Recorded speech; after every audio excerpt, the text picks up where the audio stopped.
Урматтуу депутаттар, анда күн тәртибі менен кетебиз. 3 маселени карап бүттүк, кезексиз. Анда күн тәртибинде кийинки маселе Кыргыз Республикасынын Министрлик кабинетинин төрагасы тарабынан демилгенген жеке жактардын активтерин ыктыярдуу легалдаштыруу жана мунапыс берүү жөнүндө Кыргыз Республикасынын мыйзам долбоору 3-окка киргизилет. Баяндамачылар Асылкулов Скендер Эсенгелдиевич, Кыргыз Республикасынын экономика жана коммерция министринин орун басары, Сыдыков Орозбек Кадырбекович, Кыргыз Республикасынын юстиция министринин орун басары, чакырылган Коңгубаева Үмүткан Урказиевна, Кыргыз Республикасынын башкы прокурорунун орун басары. Анда сөз баяндамачыда негизи сиз 3-окуу экен, урматтуу депутаттар. Эгер жок, анда сунуш берип коюңуз. Сөз депутат Масабиевде. Депутаттар, экинчи маселелер 3-окууда экен, эми урматтуу депутаттар колдоп берип кое билбейли, 3-окууда эч кандай өзгөртүүлөр жок экен. Ошону мен сунуш кылып койсоң, Данияр Эрмекович. Сөз депутат Нарматовда. Урматтуу депутаттар, Данияр Эрмекович, саламатсыздарбы, урматтуу чакырылгандар. Мына биринчи, экинчи маселе өкмөттүн 3-окуудан пакет документ болуп келип атат. Бул маселени боюнча өзүңүздөр билесиздер, легализация боюнча, анан кийинки кылмыш жаза процессуалдык кодекстер боюнча бири-бирине байланышкан пакет документ. Ошон үчүн 3-окуудан талкуулаганбыз. Биринчи, экинчи окууда чогуу эле колдоп, талкуусу жок эле колдоп коелу, колго салсаңыз сунуш кыламын. Рахмат. Урматтуу депутаттар, депутат Масабиров жана депутат Нарматовдан сунуш түштү. Күн тартибиндеги мынау эки маселе бул бир пакет менен келген. Ошону кеңири талкуулаганбыз. Ошону сразу эле дошко коюп бериңиздер. Ошо сунуш дошко коюп, дош бериңиздер. Ким макул сунуш менен? Каршы жок, көпчүлүк дош менен сунушуңар өттү. Анда урматтуу депутаттар, комитет чечимине өтсөк.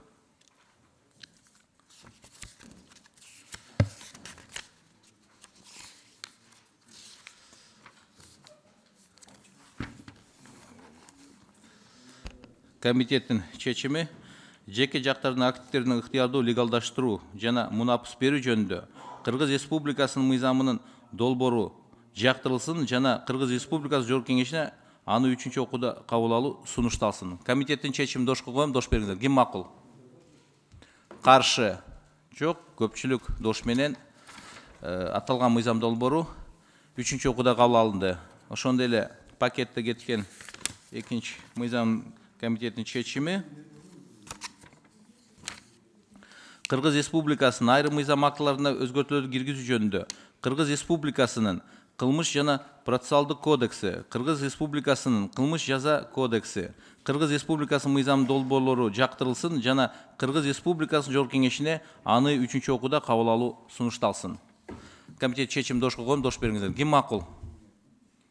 Каршы жок, көпчүлүк дош менен аталган мыйзам долбоору 3-окууда кабыл алынды. Бул маселелер боюнча келгендер бар берсеңиздер болот. Күн тартибиндеги кийинки маселеге өтөбүз.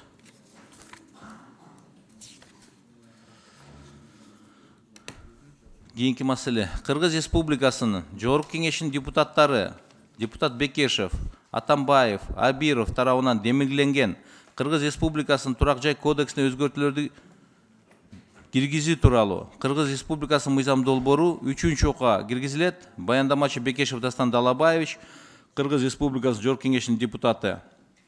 Негизи урматтуу депутаттар, сүйлөшкөндө бул мыйзам деле долбоору 3-окууда киргизилген. Бул маселе, бул мыйзам долбоору боюнча биз кенен талкуулаганбыз. Сунуштарды эске алып, ошо сунуштар бүгүнкү күндө мыйзам долбоорунда олтурат. Ошондуктан мен сунуш берет элем, бул мыйзам долбоорун эле узак талкуулабай эле бир дошко коюп эле бекитип коелу. Каршы эмессиздерби, урматтуу депутаттар? Анда каршы болбосоңуздар, рахмат. Каршы болбосоңуздар, анда комитет чечимине өтсөк. Комитеттин чечими турак жай кодексине кечиресиздер, башкасын окуп калыппыз. Турак жай кодексине өзгөртүүлөр киргизүү тууралуу Кыргыз Республикасынын мыйзам долбоору жактырылсын жана аны 3-окууда кабыл алуу Кыргыз Республикасынын Жогорку Кеңешине сунушталсын. Комитет чечимин дошко коем, дош бериңиздер. Ким макул? Karşı жоқ, көпчүлүк дош менен аталган мыйзам долбоору 3-чү окууда кабыл алынды. Бул маселе боюнча келгендер бара берсеңиздер болот. Күн тартибинде кийинки маселенин кароосуна өтөбүз. Кыргыз Республикасынын Министрлер Кабинети төрагасы тарабынан демилгенген Кыргыз Республикасынын айрым мыйзам актыларына изин сутпай издөө иши жөнүндө жана ишкердиктин субъекттерине текшерүүлөрдү жүргүзүүнүн тартиби жөнүндө Кыргыз Республикасынын мыйзамдарына өзгөртүүлөрдү киргизүү жөнүндө Кыргыз Республикасынын мыйзам долбоору 2-нчи окуга киргизилет. Баяндамачы Үсөнбекова Айнура Доктурбаевна, Кыргыз Республикасынын экономика жана коммерция министринин орун басары. Чакырылган Абдиев Мавлян Кулмаразиевич, Кыргыз Республикасынын саламаттык сактоо министрлигине караштуу дары дармек менен камсыздоо жана медициналык техникалык департамент директорунун орун басары. Сөз баяндамачыда. Каякта баяндамачы? Чакырылганбы? Эми мындай да карап койгулачы.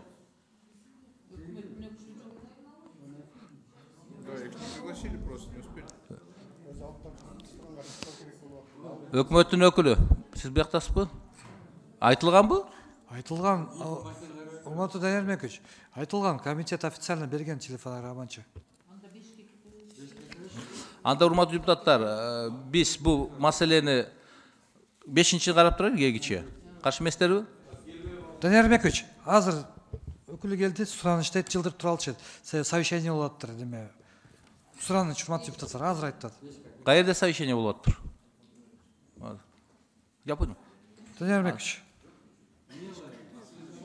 Сураныч, анда мындайлар, урматтуу депутаттар. Мен сизге айтып койдум, өкмөт. Азмат сыйлабайсыңар бири-бирибизди.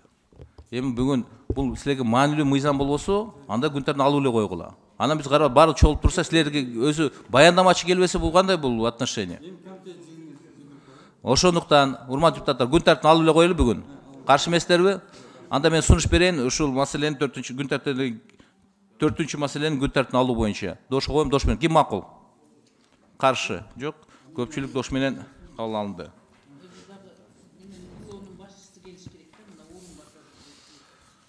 Ошондуктан мына азыр уктуңуз, урматтуу президенттин жана министр кабинети өкүлү, мындан кийин ушундай маселе каралып атканда алдын ала буяка чакырып туруңуз. Анан өздөрү жетекчилер келсин. Күн тартибиндеги кийинки 5-нчи маселе Кыргыз Республикасынын Министрлер Кабинети төрагасы тарабынан демилгенген Кыргыз Республикасынын мамлекеттик чек арасындагы өткөрүү пункттарында мамлекеттик контроль маселелери боюнча Кыргыз Республикасынын айрым мыйзам актыларына өзгөртүүлөрдү киргизүү жөнүндө Кыргыз Республикасынын мыйзам долбоору 1-нчи окуга киргизилет. Баяндамачы Асылкулов Искендер Эсенгелдиевич, Кыргыз Республикасынын экономика жана коммерция министринин орун басары. Чакырылгандар: Салиев Алмаз Абдылдаевич, Кыргыз Республикасынын финансы министрлигине караштуу мамлекеттик бажы кызматынын төрагасынын орун басары. Бариев Рыспек Жантаевич, Кыргыз Республикасынын транспорт жана коммуникациялар министринин орун басары. Шаршеев Уларбек Зарлыкович, Кыргыз Республикасынын УККМКнын чек ара кызматынын директору. Сыдыков Асылбек Супыбекович, Кыргыз Республикасынын саламаттык сактоо министрлигинин оорулардын алдын алуу жана мамлекеттик санитардык эпидемиология көзөмөл департаментинин директорунун орун басары. Шарапов Бакыт Дөлөсович, Кыргыз Республикасынын айыл чарба министрлигине караштуу ветеринардык кызматтын директорунун орун басары. Анда сөз чакырылгандар баары келдиби? Отурабы? Анда сөз баяндамачыда. Саламатсыздарбы? Урматтуу төрага, урматтуу депутат. Сиздердин карооңуздарга Кыргыз Республикасынын мамлекеттик чек арасындагы өткөрүү пункттарында мамлекеттик контроль маселелери боюнча Кыргыз Республикасынын айрым мыйзам актыларына өзгөртүүлөрдү киргизүү жөнүндө мыйзам долбоору сунушталат. Кыргыз Республикасынын президентинин 2021 жылдын 2 декабрындагы номер 542 жарлыгына ылайык бажы иши чөйрөсүндөгү ыйгарым укуктуу мамлекеттик органдар мамлекеттик өткөрүү пункттарында товарларга жана транспорт каражаттарына текшерүү жүргүзүүдө бирдиктүү терезе принцибинде болуш керек деп белгиленген. Ошондой эле мамлекеттик контролдоо санитардык, ветеринардык, фитосанитардык, транспорттук көзөмөлдө жүргүзүү боюнча координациялоочу орган катары Кыргыз Республикасынын финансы министрлигине караштуу мамлекеттик бажы кызматы аныкталган. Аталган мыйзам долбоорунун негизги максаттары болуп, мамлекеттик чек ара аркылуу өткөрүү пунктларында жарандар жана бизнес коомчулук үчүн максималдуу ыңгайлуу шарт түзүү жана мамлекеттик башкарууну жөнгөлдөштүрүү. Анын ичинде ашыкча мамлекеттик көзөмөлдү жокко чыгаруу, товарларга жана транспорт каражаттарын алгачкы текшерүү жүргүзүүдө бирдиктүү мамлекеттик органды аныктоо, мамлекеттик органдардын өз ара аракеттенүү боюнча натыйжалуу иштерди уюштуруу, анын ичинде электрондук түрдө иш алып баруу болуп саналат. Мыйзам долбоору белгиленген тартипте коомдук талкуудан өттү. Мыйзам долбоорунун кабыл алуу республика бюджеттен кошумча каражат талап кылбайт. Ушуга байланыштуу урматтуу депутаттар, сунушталган мыйзам долбоорун колдоп берүүңүздөрдү суранабыз. Биринчи окууда көңүл бурганыңыздарга чоң рахмат. Рахмат. Анда кийинки сөз суроо берүүчү депутат Нарматова Надира Азимовна берилет. Рахмат. Урматтуу министрдин орун басары, сиз айтсаңыз, бул мыйзамдын концепциясын биз колдоп берсек, бул мыйзамды кабыл алсак, ишкерлерге, биздин ата мекендеги ишкерлерге ошол посттордо кандай жеңилдик болот? Түшүндүрүп бериңчи, коомчулук түшүнсүн. Жарайт. Азыркы маалда мындай болуп атат. Азыркы маалда үчүнчү мамлекеттерден келаткан товарларды, урматтуу төрага кечиресиздер, урматтуу депутаттар. Мен дагы бир эмен айтпай калыптырмын. Бажы кызматы тарабынан кыскача бир презентация даярдалган. Ошону мүмкүн болсо презентация кылып катары көрсөтсө, ошондо белгилүү болот го деп ойлойм. Анда Данияр Эрмекович ошо презентациясын көрсөтсүн, мүмкүн мен суроома жооп алам ошондо. Ошого уруксат берели. Анан мен улап кетем. Көрөйлү биринчи ошо. Ордума презентация кылып берейин. Саламатсыздар. Макулбузу. Саламатсыздарбы, урматтуу депутаттар, урматтуу жыйындын катышуучулары. Ушул мыйзам боюнча кыскача презентация даярдадык эле, көңүлүңүздөрдү буруп койсоңуздар. Бул мыйзамдарга өзгөртүү киргизүү эмнеден келип чыкты? Ошол кыскача маалымат бердик биринчи слайдта. Чет өлкөлүк көз карандысыз эксперттердин аныктамасына ылайык тышкы соода жүгүртүүдө ашыкча 45тен ашык кадам бар экен бул импорттоодо. Андан сырткары чек арадан өтүү процесстери узак болгондуктан кийинки слайдда көрсөтүп беребиз. Бул 4 сааттан ашык убакыт талап кылынат экен. Функциялардын кайталанышы, андан сырткары ашыкча контролго алуу, бул баягы мамлекеттик контролдоочу органдардын көптүгүнөн жана баягы контрол өткөрмө пунктта жана убактылуу сактоочу жайларда кайталанышы менен созулуп жатат. Андан сырткары кагаз жүзүндө жүргүзүү жана регистрация маселелерди башкалар кагаз түрүндө жүргүзүлүп жатат.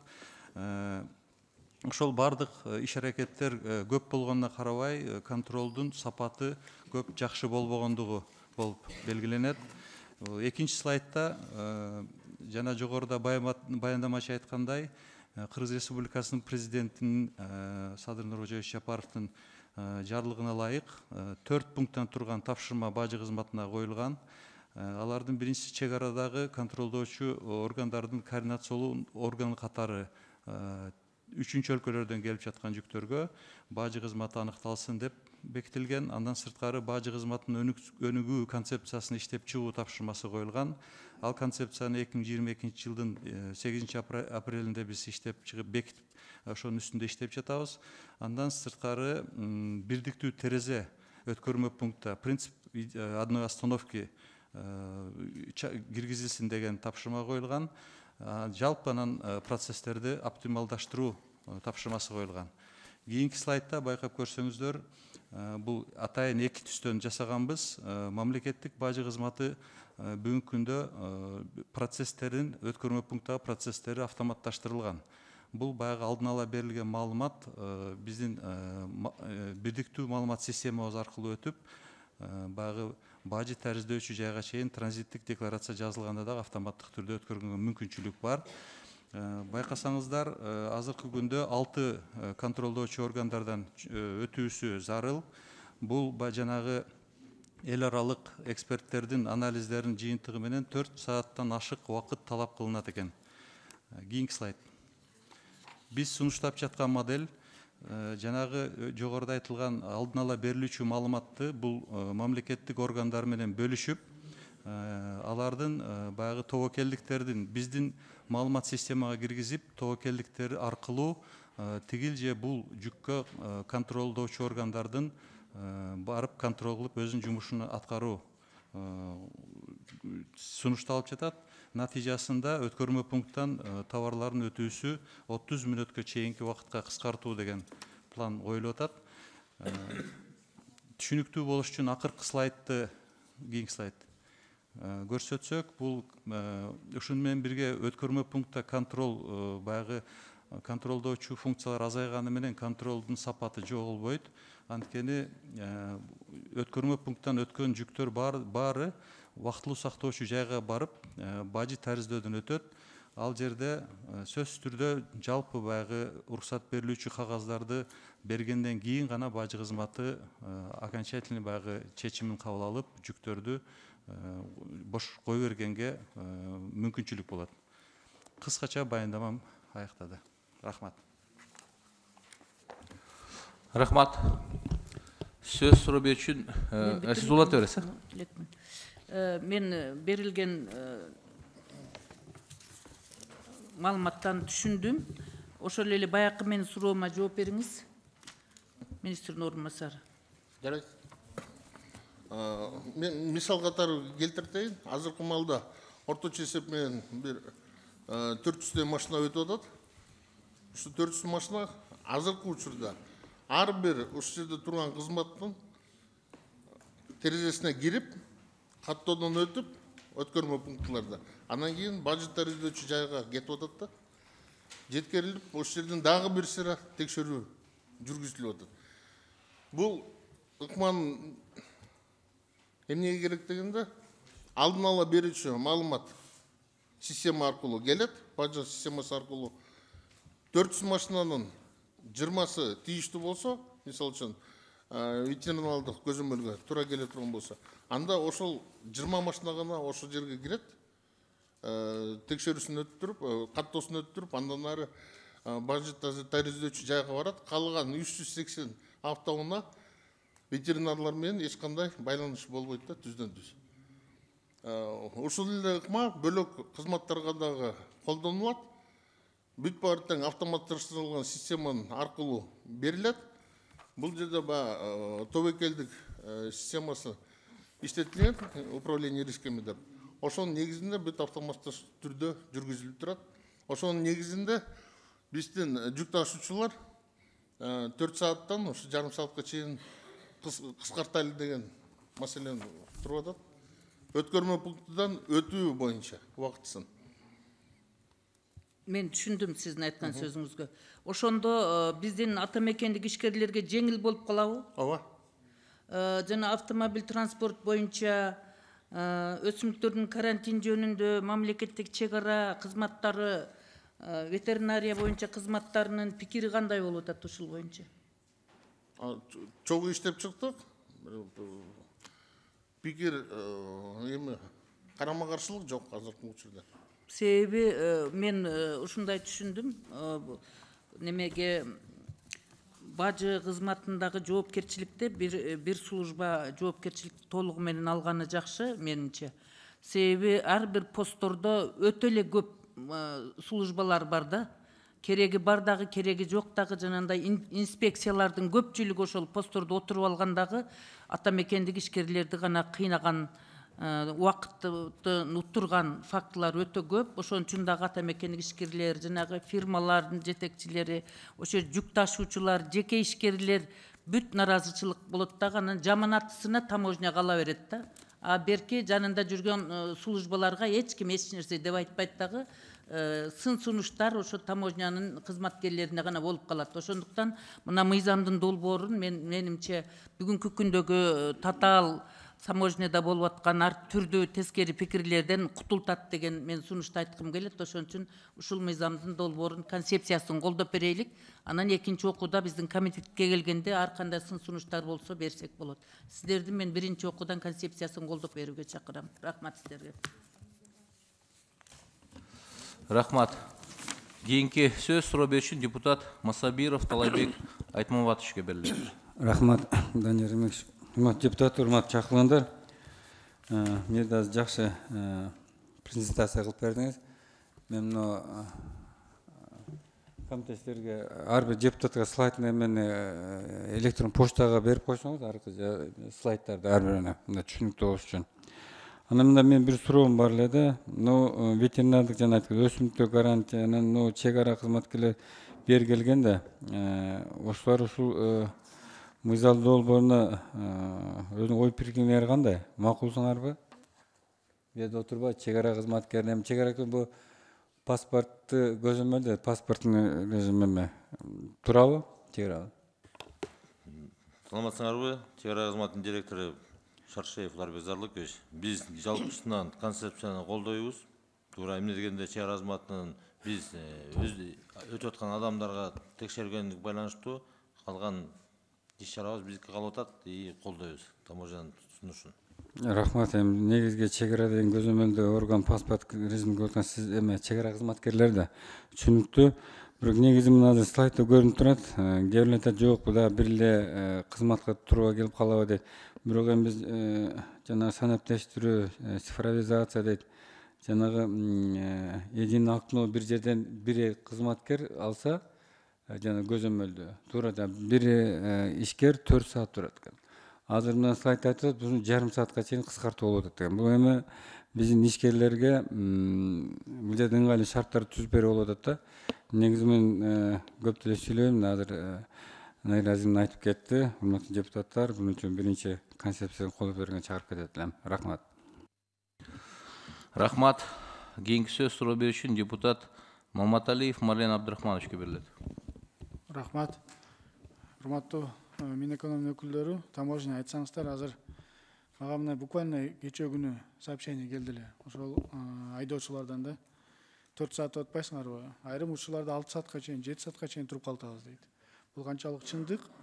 Экинчиси, обедке да ачып кетет, жок болуп кетет, 1 саат дейт. Ошол да чындыкка жатабы, жатпайбы? Айтып койсоңуздар, жана негизи эле ушундай нерселер каралганбы? 4 саат стабильно, максимально ушул саатта бүтүш керек. Андан ашса бирөө жарым жоопкерчиликке алат деген. Абдан жакшы суроо бердиңиз.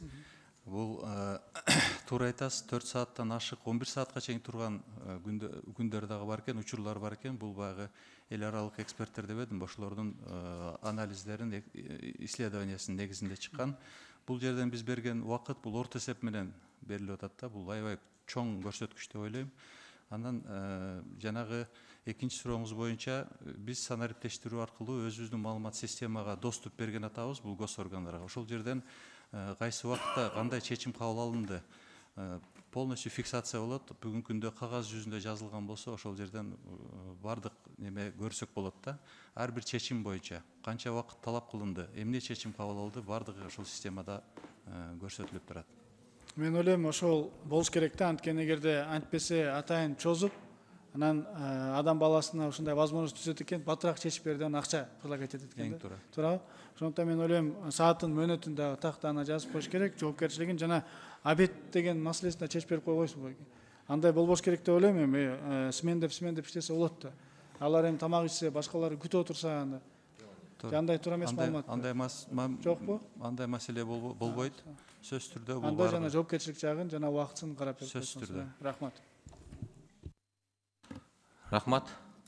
Кийинки сөз суроо берүү үчүн депутат Абдибаева Айсара Нышанова берилет. Рахмат. Саламатсыздарбы, урматтуу эл өкүлдөрү, урматтуу чакырылгандар. Менин суроом кыска эле, мына бизде ветеринарный кызматкерлер бар да, туурабы?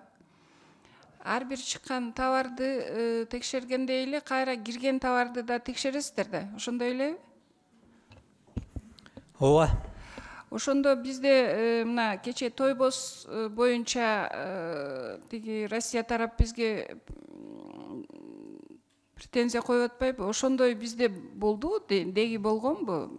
Ошо сиздер тыкыр текшерип чыгарсаңар андай болбойт беле дейм да. Бул боюнча Тойбостун продукциясы текшерилген учурда биз тараптан 9 проба жөнөткөндөн таза чыккан. Бул жерден азыр дагы бир бүгүнкү күндө булардын жана специялар кошулгандан деген күнөм боюнча азыр 14 проба тапшырды. 14-төн отрицательный болду. Мындан сырткарыда буларда андан башка да 40 бар экен. Бүгүнкү күндө алардын дагы тапшырып атат. Биз ошолорду баарын текшерүүдөн алып чыккандан кийин анан дагы жыйынтык чыгарабыз да. Ал эми жанагы эт боюнча эч кандай күнөм жок. Бул адал болуп эсептелинет. Бул жанагы адал боюнча бул мен экономда да бар. Адал индустриясынын өкүлдөрү дайыма ал жерде көзөмөл жүргүзүп турат экен. Рахмат, сиздики түшүнүктүү, бирок сиздин чыгарган экспертизаңыздын анализи менен Россия тараптыкы туура келбей калды да, туурабы? Дал келбей калды да. Эмне себептен анда? Мындай болот экен да. Адистердин айтуусу боюнча, эгерде ошол колбаса жанагы чочко эти менен жасалган колбаса менен бир туруп калган учурда да ДНКсы көрсөтүп калат деген ушундай айтылып атат да. Анан анын ичиндеги жанагы специялар көп кошот экен да. Ошол көрсөтүп калышы мүмкүн деген таянактар чыгып атат. Биз эми ошон үчүн болгон алардын специсин текшерүүдөн өткөрүп атабыз. Анан жыйынтыгында толук айта алабыз да. Мен айтайын дегеним, ошо сиздер дагы ушундай бир таза тыкыр текшерүүлөр болсо, ошо чет жактан кирген бизге продуктылардан да ушундай эч кандай бизде чыккан жок да. Ошентип чыгарсаңыздар, силердин иштегениңиздер көрүнөт эле да. Туура айтасыз. Бул маселе баягы эле акча каражатына барып такалып калып атат да. Бизге бөлүнөт, керектелет ушул лабораториялык иш-чараларга 55 миллион болсо 9 миллион акча каражат бөлүнүп атат. Биз жанагы мамлекеттик пищевой мониторинг программанын алкагында эле ушуга каржыланып калып атат да. Эгерде жана толук кандуу болгондо биз ошол ар бир кирген продукцияны текшерүү алышыбыз керек милдеттүү түрдө. Буюрса бул боюнча азыр иш жүрүп, бул иш колго алынат. Мен сизди түшүнбөй калдым да, сизге жетиштүү өлчөмдө акча каражаты бөлүнбөй, сиз толук иш алып бара албай атасызбы? Лабораториялык жанагы бизде тест набор, диагностикум деп коет да. Текшерүү үчүн. Ошого жетишсиз болуп калганда акыркы жылдары. Ошол себептен. Эгерде толук кандуу болгондо биз жанагы кирген баарына буюрса муну толук мүмкүн ала алабыз. Мындай болбойт да, сиз туура эмес жооп берип атасыз. Раз лаборатория ветеринарный бар болсо, каражат бөлүнөт, анан сиздерден ошо биздин элибиздин ден соолугу, коопсуздугу корголот да, туурабы? Сиз туура эмес жооп берип атасыз. Биз жүргүзүп атабыз. Анан бардык мындай жана акыбат болбой калган учурларды айтып атам да, негизинен жүргүзүлөт. Өзүңүздөрдө лаборатория иштейт, барбы? Иштейт. Анан эмне деп атасыз, мен түшүнгөн жокмун да. Сизге азыр каражат бөлүнбөсө, жетишпесе, анда толук сиз карай албайт экенсиз да, текшере албайт экенсиз да, жооп бере албайт экенсиз да. А эмне жөн эле существовать этип атасызбы? Жок, биз кээ бир показательдер боюнча, кээ бир эле. Кээ бири дагы ошо биздин жарандардын ден соолугуна, коопсуздугуна кирет да. Кээ бири дагы болбош керек да. Биз мунун үстүндө толук кандуу иш алып барабыз. Силер толук кандуу иш алып барганыңыздарда деп атам, ошо Тойбоско окшогон бир случай чыгат эле деп атам мен. Сиз туура түшүнбөй калдыңыз менин суроомдучу. Ошо жыйынтыгыңар жакшы эмес да ишиңиздерди алып барганыңыздарчы. Ошону эске алып эми жакшы иштеңиздер. Макул, рахмат. Рахмат. Кийинки сөз депутат Бакиров Өмүрбек Мирзараимовичке берилет. Рахмат. Урматтуу баяндамачылар, эми бул менде кыскача эле бир суроо бар. Бул мыйзамдын негизги максаты оптималдаштыруу, жанагы ашыкча түйшүктү жоюуда, туурабы? Жеңилдетүү. Бүгүнкү күндө биздин ушул бир эле өткөрмө пунктубузда таможняда канча машинаны тейлей алат бир суткада өткөргөнгө? Бул жерде ар бир өткөрмө пункттун өзүнүн паспорту бар, мүмкүнчүлүгүнө жараша кабыл алынат. Мисалы, акыркы реконструкция болуп ишке киргизген Достук өткөрмө пунктта 588 автоунаага деген мүмкүнчүлүгү бар, пропускная способность. Бир суткада деп берилген. Бирок ноябрь айында 1800 машинага чейин биз ошол тейлегенге жетиштик. Бул баягы өткөрмө пунктта жаңы киргизген электрондук пункт пропуска деген ыкмабыздын жыйынтыгында ошондой жетишкендикке жетишип атабыз көрсөткүчтөргө. Ошондой эле ар бир өткөрмө пункттун курулган проекттин мощности бар, ошого жараша болуп калышы мүмкүн. Ар бир өткөрмө пункт, значит, өзүнүн кубаттуулугуна жараша, өзүнүн мүмкүнчүлүгүнө жараша өткөрөт да, бир мындай тариф жок. Ар бир өткөрмө пункт өзүнүн баягы инфраструктурасы жараша баягы. Түшүнүктүү. Эгер сиздерде расчет бар да, азыр бул мыйзамды алып келип атканыңыздарда, ушул күнгө чейин азыр ар бир жанакы машинадан жарым сааттан үнөмдөйбүз деп атасыздар да, туурабы? Тең туура. Жарым саатпы, 3,5 саат? Жарым саатка чейин. Жарым саат. Жарым саат. Мына сиз жарым саат деп атасыз, бул жак 3,5 саат деп атат. Жарым саатка чейин түшүрөбүз деп. Жыйынтыгында жарым саатта өткөрмө пункттан өтүп кетиш керек деп. 4 сааттан жарым саатка чейин. Ооба. 3,5 саат үнөмдөп атабыз. Сиздер мындай өзүңүздөр бир мындай тактап алсаңыздар, экөөңүздөрдүн сөзүңүздөр экөөсү эки башка чыгып атат. Презентацияда дагы жазып кетпедикпи, көрсөтүп кеттик, 4 сааттан ашык кетет. Азыр сиз ооз-эки сүйлөгөн Найдыразимда мен суроо берип алайын. Азыр ооз-эки сүйлөгөнүңүздө жарым саат деп атасыздар, мен ошонго түшүнбөйм. Сурооңузду чала угуп калган окшойм анда. Эгер сиздерде расчет бар да, эгер ушул мыйзам кирген болсо, ишке түшкөн болсо, канча мүмкүнчүлүгү болот ошол немелерден, канча эсеге көбөйөт ушул өткөрмө пункттагы машиналардын тездиги, өткөрүштүн ылдамдыгы? Жогоруда айткандай, бүгүнкү күндө эле баягы проектный мощностьтен аябай жогору немеде шартта иштеп жатат. Күнү түнү иштегенге туура келип атат. Андан сырткары баягы ашыкча өткөрмө пунктта тыгынды да жаратып жатат. Ошондуктан сиздерде түшүнүктүү, сиздерде бүгүнкү күндө камералар бар да, ар бир өткөрмө пункттарда да, таможняларда. Бар. Алар онлайн менен карап турсаңыздар болот да, туурабы? Онлайн карап турабыз. Киргенин, чыкканын, канча убакыт үнөмдөгөн, кеткенин баарын көрүп турабыз. Мына бүгүнкү күнгө чейин бизде көмүскө экономикада мына ушул таможнядан, биздин чек аралардан өтүп аткан импорт, жана бизге келе жаткан продукта питания башкалар 10 машина келсе, бир машинасын оформление кылып туруп, калган 9 машинасы контрабанда жол менен келип жүргөндө, бүгүнкү күндө ошолордун акыбалы кандай болуп атат? Андай түшүнүк жок, совсем жок. Ар бир кирген машинанын убактысына чейин, секундасына чейин камералар. Бүгүнкү күнгө чейин болуп жүргөн да ал. Биз өзүбүз айтып жүргөнбүз, биз ушул жерде ошону тастыктабан бергенбиз. Азыркы күндө андай болушу мүмкүн эмес. Өткөрмө пунктка кайсы убакытта кирди, кайсы убакытта чыкты, бажы тарзидөөчү жайга канчада келди, бардык немеси фиксация болуп турат. Мен мындай айтып коеюн, ошол кездеги Финполдун кызматкерлери складтарга чейин өздөрү жана сопровождение кылып алып келип, өздөрүнүн долясын алып берип жүргөн. Бул чындык. Бүгүнкү күндө андай болушу мүмкүн эмес. Мен ошонун немесин абалын сурап атам да, кандай болуп атат бүгүнкү күндө деп. Бүгүнкү күндө ачык айкын баары көрүнүп турат. Бул баягы президенттин администрациясында дагы ситуацион центрде болуп турат, чагылдырылып турат.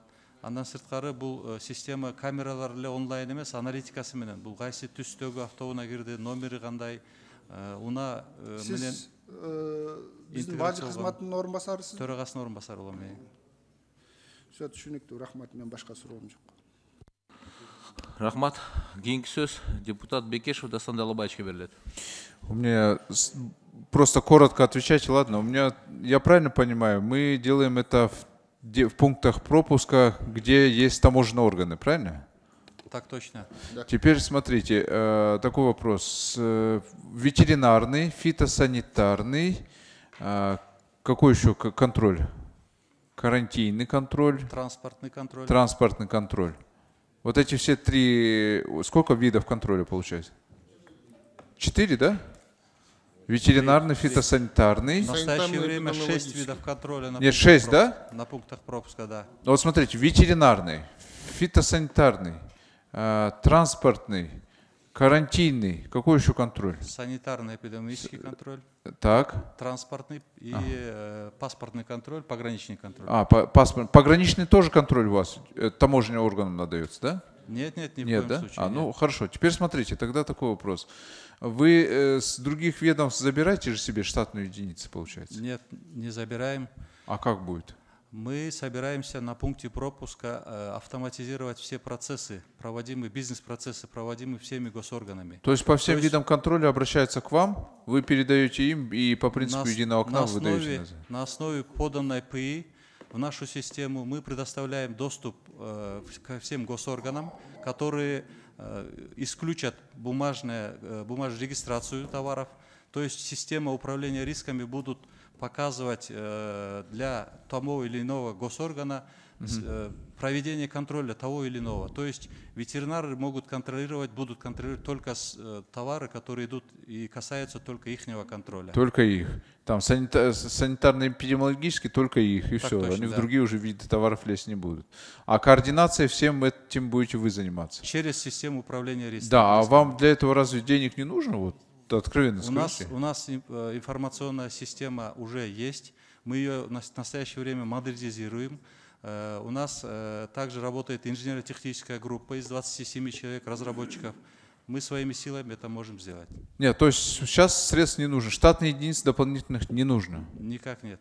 Просто упрощаются таможенные процедуры, время для таможенного оформления, правильно, да, грузов? Так точно. В итоге мы хотим достичь именно автовыпуска товаров. То есть с пункта пропуска, с места таможенного оформления, это наша цель. Все. И последний вопрос. Еще раз вот уточните, а то тут спор был. Насколько времени теперь вот сокращается и сколько будет занимать таможенное оформление груза? Окончательно до 30 минут мы хотим опустить. В настоящее время в среднем свыше 4 часов требовалось. Требовалось. Ну, будет, ну, скажем, час будет, да, где-то так? Согласно постановлению, в течение часа нужно принимать решение. На сегодняшний день это нарушается. Ага, все понятно. Ну, хорошо, я думаю, надо поддержать законопроект. Рахмат. Кийинки сөз суроо берүү үчүн депутат Мажитова Шарапаткан Мажитовна берилет. Рахмат. Данияр Эрмекович, рахмат. Урматтуу депутаттар, урматтуу чакырылгандар. Бул мыйзам чындыгында өтө керектүү мыйзам эле, биз дагы ошо колдойбуз. Айрыкча мына тез бузулуучу азык түлүктөрдү ташыган ишкерлерге өтө пайдалуу болот экен. Бирок азыр мен эметип атам, ушу жарым саатка кантип успеть этесиздер, ошончо контролдон өткөргөнгө. Ошондой эле бул мыйзам чындап иштей турган болсо, ушул сиздер чек арада турасыздар да, Казакстан менен, Кытай менен жана башка мамлекеттер менен чек арада. Ошол наркы тараптар дагы ошондой өткөрө алабы, ошондой тездикте? Мисалы үчүн Казакстанды алып карайлы. Шарапаткан Мажитовна, биз өзүңүз белгилүү болгондой, өзүңүздөргө Казак Кыргыз чек арасында өзүнүн ишмердүүлүгүн жүргүзбөйбүз 2015 жылдан бери. Кытай Республикасынан же Өзбекстан Республикасын алганда, алар деле өздөрү жактан кээ бир баягындай жеңилдетүүлөрдү карап жатса керек. Биз эми бул өзүнүн мыйзамдар менен аларга мындай эме кыла албайбыз, бирок өзүнүн деңгээлде ар кандай баягындай сунуштар менен иштеп жатабыз. Бул баягы мисалы Өзбекстан Республикасы менен электрондук баягы кезекти уюштуруу да каралып жатат. Алар менен толугу менен бизде киргизип жаткан ыкмаларды алар деле пайдаланууга алгандай болуп жасап жатат. Ошондой жеңилдиктерди мындан кийин да киргизе бермекчибиз да. Рахмат. Ушу айрыкча көп ишкерлер күйүп калган мезгилдер болгондо, ушу чек арадан өткөндө айрыкча бизде ушу контроль өтө татаал болгон үчүн. Ошондой эле мен чек ара кызматынын кызматкеринен сурагым келип атат. Мына 14 апрелде Россиянын президенти Путин электрондук өзүнүн жарандарына экинчи согушка мобилизациялоо толкунун баштады да, электрондук чакырууларды бере баштады. Мына ошондо маалымат каражаттарында эметип атат. Чек арадан орус жарандары көп өтүп баштады деп. Айрыкча мына Казакстан тараптан, Казакстан чек арасынан текшерүү тартиби катаалыраак окшойт. Ал жака баргандар Казакстан аркылуу өтүп атат деген маалыматтар бар. Ушу канчалык маалымат туура? Рахмат, саламатсызбы? Бул боюнча билесиз, былтыр сентябрь айында биринчи жолу башталганда чыныгында көбөйгөн, бирок азыркы кезде көзөмөл өткөрүү жайларында мурункудай эле өткөрүү уюштурулуп атат. Мындай резкий всплеск дегенде көбөйүү деген андай көрүнбөй эле. Көрүнбөй эле ата. Себеби биздин жарандарыбыз, Россияда жарандарыбыз дагы аябай коркушуп атат. Себеби эми башталса Россиядан биздин мигранттарыбыз, жарандык алган мигранттар 650 миңге жакын жарандарыбыз бар экен. Ошолорду дагы согушка мобилизациялоо кылуу коркунучу бар экен да. Ал эми Россиянын өзүндөгү жарандары сөзсүз мобилизация болот. Ошого мындай элдин арасында ушундай эмелер, маалыматтар жүрүп атат да, ошого сураганым. Андай эч кандай эме жок, а? Азыркы кезде андай чоң көтөрүлүш, показателин жогорулашыш көрүлүп жок. Агым жок. Рахмат. Рахмат. Кийинки сөз Токтошев Эмил Токтокунучке берилет. Рахмат, урматтуу төрага. Бажы кызматынын өкүлү. ЕАЭСтин мыйзамдарына шайкеш келеби? Шайкеш келет. Алардан тоскоолдук болбойбу эгерде биз кабыл алып берсек? Жок. Алар мыйзамдар баары ЕАЭСтин дагы чечимдерине баарына дал келет. Алар дагы өз тарабынан ЕАЭС өлкөлөрү дагы ушундай жөнөкөйлөтүүлөрдү жасап жатат. Бул жерден контроль эч кандай өзгөргөн жок. Болгону баягы маалымат системасы аркылуу, баягы тобокелдиктерди башкаруу система аркылуу контролду жөнөкөйлөтүү болуп эсептелет. Биз мурунку чакырылышта Россия берген 200 миллион долларды Крокс аркылуу макулдашып бергенбиз. Ошол аягына чыктыбы? Толук оснащение боюнча мероприятиялар аягына чыккан. 5 өткөрмө пункттун бүгүнкү күндө 14 өткөрмө пункттун 7си өткөн. Баягы ЕС өлкөлөрүнүн өкүлдөрү келип туруп баягы оценкасын берип кеткен ноябрь айында. Буга чейин 2020 жылы, 2019 жылы 2 авиа өткөрмө пункттагы өткөрүп бүткөн. Быйыл август айына чейин калган 5 өткөрмө пунктты дагы өткөрмөкчүбүз. Толугу менен азыр даярдыктар жүрүп жатат. Крокс өзүнүн тиешелүү баягы өткөрмө пункттар боюнча мероприятияларын өткөрдү. Андан сырткары баягы лабораториялар боюнча дагы башка мероприятиялар калган. Ал кече жакындагы баягы келишимге кол коюу менен 2024 жылдын аягында чейин бүтүргөнгө деп келишимге кол коюшту. 24 аягына чейин 24 аягына чейин деп. Бул эми бажы кызматына тиешеси жок мероприятиялар. Ал жерде бир эле баягы Тору карта өткөрмө пункттун экинчи этабы деп койгон. Ал жанагы биринчи этабында каралган немеге баягы жабдуулар менен камсыз кылуу жана реконструкциялоо баары бүткөн. Эмнеге мынчалык убакытты созуп атат? Эмне тоскоолдуп атат? Ушу 4-5 жыл болду, ушу Куралбай берген акчага грантка аягына чыга албай атабыз.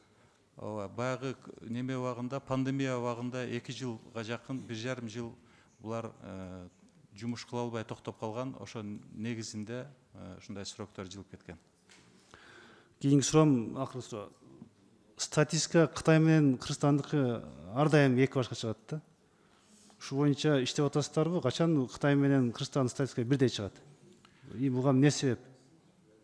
Бул боюнча иштерибиз жүргүзүлүп жатат. Бул МИД аркылуу дагы, анан баягы двусторонний деп коебуз, жолугушууларда дагы талкуу болуп келет дайыма. Мына акыркы жөнөткөн биздин сунуштарыбыз боюнча дагы алардын подходу менен биздин подход biraz башкача болгондуктан туура эмес көрсөткүчтөр берилип жатат. Анын үстүнө иштеп жатабыз. Жакында биз сунуш бердик. Жакында эле ачылбады Кытайга барып келүү, алардын бияка келүүсү болбой аткан онлайн түрдө бул маселени чече албайбыз дегендиктен Кытай тарап сунуш киргизип атабыз. Ошо биздин өкүлдөр барып ошол жерден баягы чекит коюп келгенге. Азырынча убактысы боюнча, датасы боюнча рахмат. Рахмат. Анда урматтуу депутаттар, суроо жазылгандар баары суроону берип бүтүштү. Анда комитет чечимине өтсөк, комитеттин чечими өтөр алдын мен бир эскертип коеюн деп атам. Кабинет министринин мүчөлөрүнө, ошондой эле мыйзам долбооруну карап атканда чакырылгандарга кийинкисе даярданып келсеңиздер, бул жерде мына көптөгөн депутаттардын так суроолоруна силер так жооп бере албай атасыздар да. Чын айтканда, суроо башка нерсе жөнүндө болуп атат, жообуңар башка жөнүндө болуп атат. Ошондуктан ушундай көрүнүш башка болбосун. Муну как эскертүү катары кабыл алгыла. Кийинкисинде эгерде ушундай боло берсе, анда биз бул боюнча чара колдонуп, кабинет министрин төраганын атына анда биз өзүнүн чечимибизди бергенге туура келет. Ошондуктан кийинкисинде жакшыраак даярданып келиңиздер. Комитеттин чечими Кыргыз Республикасынын мамлекеттик чек арасындагы аткарасындагы өткөрүү пункттарында мамлекеттик контроль маселелери боюнча Кыргыз Республикасынын айрым мыйзам актыларына өзгөртүүлөрдү киргизүү жөнүндө Кыргыз Республикасынын мыйзам долбоорунун концепциясы жактырылсын жана Кыргыз Республикасы Жогорку Кеңешине аны биринчи окууда кабыл алуу сунушталсын. Комитет чечим дош койгон, дош бериңиздер. Ким макул? Каршы? Жок, көпчүлүк дош менен концепциясы жактырылды. Күн тартибиндеги кийинки маселе Кыргыз Республикасынын Министрлик Кабинетинин төрагасы тарабынан демилгенген этил спиртин өндүрүүгө, импорттоого, сактоого жана сатууга мамлекеттик монополия жана алкоголдук продукцияны өндүрүүнү мамлекеттик жөнгө салуу жөнүндө Кыргыз Республикасынын мыйзамынын долбоору биринчи окуга киргизилет. Баяндамачы Токтогулов Алмаз Анварбекович Кыргыз Республикасынын Министрлик Кабинетине караштуу этил спиртин алкоголдук продукцияны өндүрүүнү жана жүгүртүүнү контролдоо боюнча мамлекеттик агенттигинин директору. Чакырылгандар Асылкулов Искендер Эсенгелдиевич, Кыргыз Республикасынын экономика жана коммерция министринин орун басары, Умтулов Нурлан Жумалиевич, Кыргыз Республикасынын финансы министрине караштуу мамлекеттик салык кызматынын төрагасынын орун басары, Раматов Мурат Садинович, Кыргыз Республикасынын айыл чарба министринин орун басары, Орозбаев Женалы Байсалович, Кыргыз Республикасынын экономика жана коммерция министрине караштуу монополияга каршы жөнгө салуу кызматынын төрагасынын орун басары. Анда сөз баяндамачыда.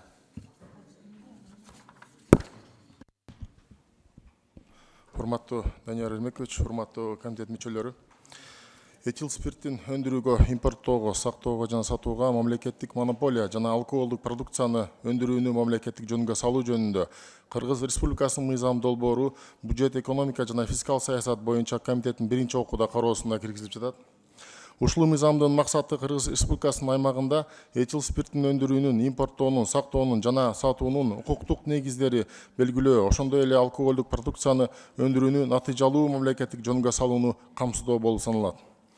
Мыйзам долбоору Кыргыз Республикасынын президентинин 2022 жылдын 8 июлундагы номер 222 этил спиртти өндүрүүгө, сактоого жана сатууга 100% мамлекеттик монополияны киргизүү боюнча кечиктирилгис чаралар жөнүндө жарлыгынын аткаруу иретинде иштелип чыкты. Ушуга байланыштуу бул мыйзам долбоору менен этил спиртин өндүрүүгө, импорттоого, сактоого жана сатууга мамлекеттик монополияны жана алкоголдук продукцияны өндүрүүнү мамлекеттик жөнгө салууну киргизүүнүн уюштуруу укуктук шарттары каралган.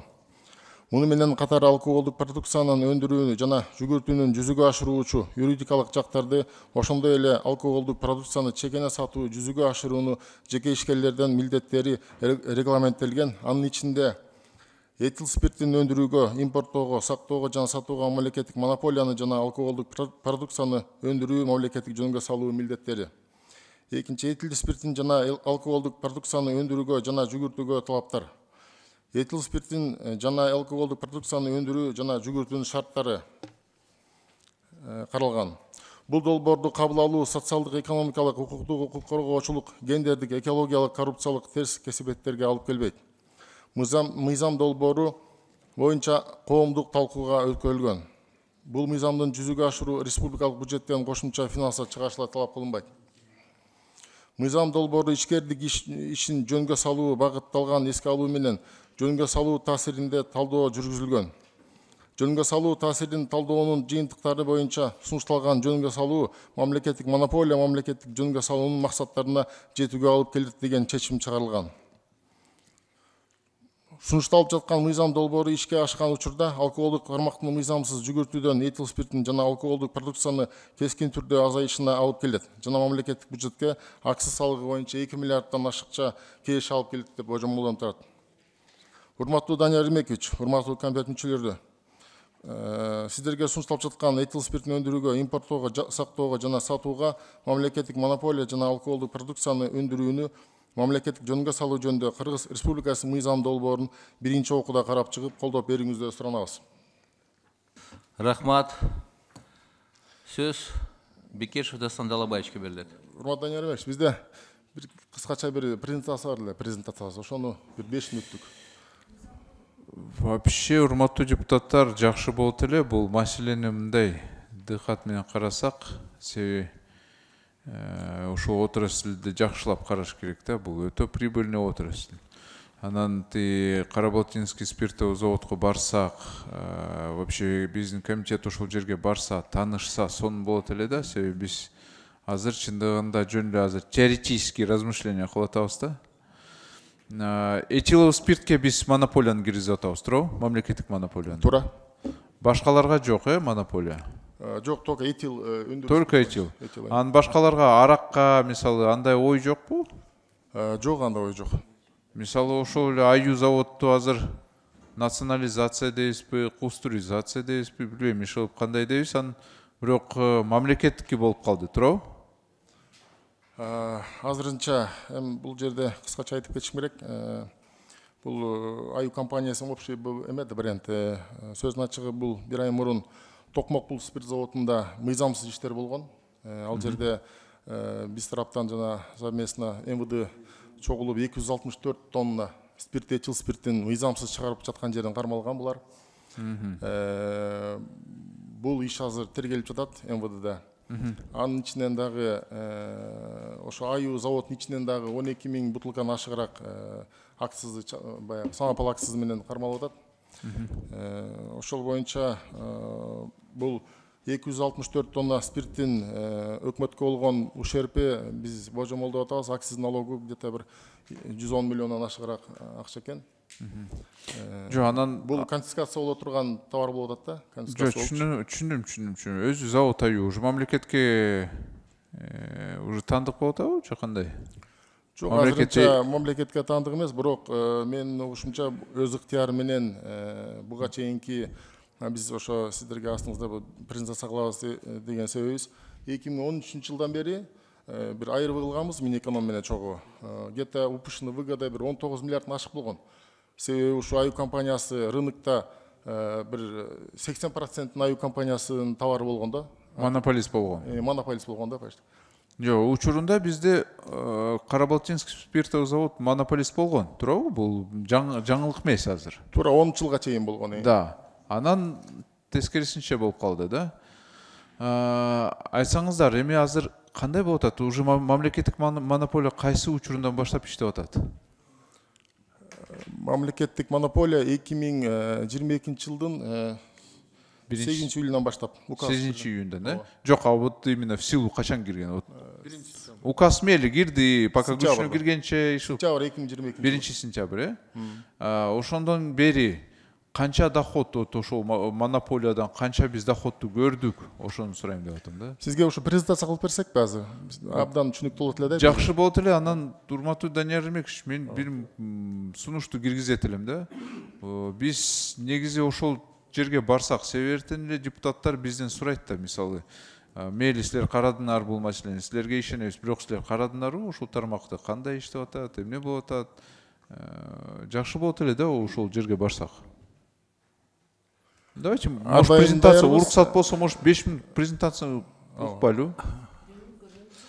Анда урматтуу депутаттар, бул жакта презентация жасап келиптир, эми бизге толугураак маалымат берели деп. Ошондуктан каршы болсоңуздар 5 минут презентацияны карап койсок, каршы эмессиздерби? Анда презентацияны беребиз. Данияр Эрмекович, менин замы по производству ошо кылып койсун, башап берсеңиз. Билген адам берсин. Саламатсыздар, урматтуу комитет мүчөлөрү. Сиз айткандай эле 2010 жылга чейин Кыргыз Республикасында этил спиртин өндүрүүгө монополия болчу. 2010 жылы монополия жокко чыгарылып, жеке ишканалар спирт чыгара башташкан. Ошондо 2010 жылдан баштап 2014 жылга чейин 4 спирт завод ачылган жеке менчик. Ошону менен ошо республикада спирт заводдордун эсеби 5ке чыкканда 5 спирт завод иштей баштаган. Бирок силер билгендей эле спирт бул арак чыгаруунун негизги чийки заты болуп эсептелинет. Ошону менен бирге спирт заводдордун саны көбөйдү дагы, бирок ошол менен бирге аракты чыгаруунун көлөмү азайып кеткен кескин түрдө. Мына көрүнүп турат. Эгер 2013 жылы 1 миллион 597 миң декалитр арак чыгарылса, 2020 жылы 525 чейин түшүп кеткен. Бул ошол көмүскө экономиканын кесепетинен келип чыкканда ошол баары көмүскө кирип кетишкен. Кийинки слайдта көрүнгөндөй, мына бул Улуттук статистика комитетинин маалыматы боюнча Кыргыз Республикасындагы арактын сатылуусунун ичиндеги көлөмдүн 2 миллион 245 миң декалитри бул көмүскөдө жүрөт да. А болгону 638 миң декалитр болсо, бул мыйзамдуу түрдө сатылып, ошондон салыктар төлөнүп турат. Ошондуктан эгер мындай жалпылап кеткенде спирт заводдордун саны 5 эсе көбөйгөн, бирок аракты өндүрүүнүн саны 5 эсе азайып кеткен. Мына ушул слайдта көрүнүп турат, мына спирттин чыгаруу көлөмдөрү жыл сайын 2010 жылы 837 миң декалитр болсо, 2017 жылы 296-га түшүп кеткен. Ошону менен бирге жеке менчик спирт заводдордун төлөгөн салыктарын карап көрсөк, 2021 жылы 4 жеке спирт завод кошулуп 28 миллион сом салык төлөгөн. Ошол эле учурда бир гана Кара Балта спирт заводу 2022 жылы мамлекеттик монополия киргенден баштап 34 миллион сом салык төлөгөн. Бул бир гана завод төлөп койгон. Эгер Кыргызстан боюнча спирттин керектөөсү 700 миң декалитрди түзсө, Кара Балта спирт заводу ушул көлөмдү 2 эсе көп чыгара алат да. Алардын кубаттуулугу бир жылдык кубаттуулугу 1 миллион 800 миң декалитрди түзөт. Анан жана Дастан Далбаев сиз айтып кеткендей, салык боюнча, акциздик салык боюнча 2022 жылы монополияны киргизгенден баштап акциздик салык арактан 2 миллиард төлөндү. Ага чейин болсо 972 миллион сом, андан кийин 1 миллиард төлөнүп келген. Монополия киргенден баштап 2 миллиардка чыкты. Рахмат, доклад бүттү. Анда уланталы кийинки сөз Сурабалдиева Эльвира Жыргалбековнда. Рахмат, мыйзамдын беренелерин ачсаңыздар. Биринчи берене мыйзамдын максаттары боюнча. Ушул мыйзамдын максаты Кыргыз Республикасынын аймагында этил спиртин өндүрүүгө, импорттоого, сактоого жана сатууга мамлекеттик монополияны белгилөө. Андан кийинки экинчи беренесинде колдонуу чөйрөсү боюнча ушул мыйзам уюштуруу укуктук формасына жана менчигин түрүнө карабастан этил спиртин жана алкоголдук продукцияны өндүрүү, импорттоо, сактоо жана сатуу боюнча деп жазып атасыздар. Менде мындай суроо бар да, макул мамлекет госмонополияны киргизип атасыңар, өндүрүүгө, так эмнесини да, импорттоого, а бирок сактоого дегенде элестетиңиз, ошол бир кичинекей дүкөн регионго сатып алып туруп анан складына жайгаштырса, ага да укук бербейсиздерби? Потому что здесь bizde салык кызматкерлери эмес, жалпы укук коргоо системасында бөрк ал десе баш алат. Аны эми 30 жылдан бери саясатта жүргөн баарыбыз билебиз да. Байкелер силер мамлекет кызматта иштегендерде түшүнүп жатасыздар да ситуацияны.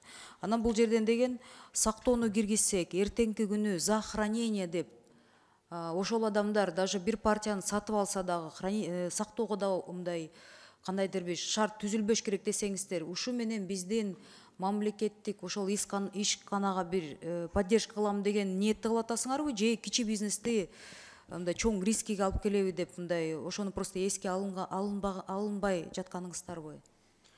Эльвира Жыргалбековна, бул может быть ваш сотрудник, который по производству курирует, может он ответит? Бул сектор жакшы түшүнөт экен да. Просто здесь двоякое понимание может быть именно при проверках. Вы же понимаете, какие риски вы закладываете. При проверках, если хранениені, сактоону уруксат бербей жатсаңар, придет проверка в какой-то маленький магазин, да. Эми чоң ишкана игроктор боюнча это, видите, политическое решение болуп атат, а вот кичи бизнес жөнүндө мен капа болуп атам да. Кандай болот? Такая ситуация, если вы имеете в виду этиловый спирт, то этиловый спирт, розничная реализация разрешена только медицинским потребителям и ветеринарным потребителям. Потому что там же, почему я это спрашиваю, 8 беренеге, если вы перейдете, 5 пункт, вы пишете, Кыргыз Республикасынын аймагында өндүрүлгөн жана сатылып жаткан аракка минималдуу дүң берилүүчү жана чекене бааларды жөнгө салуу деп.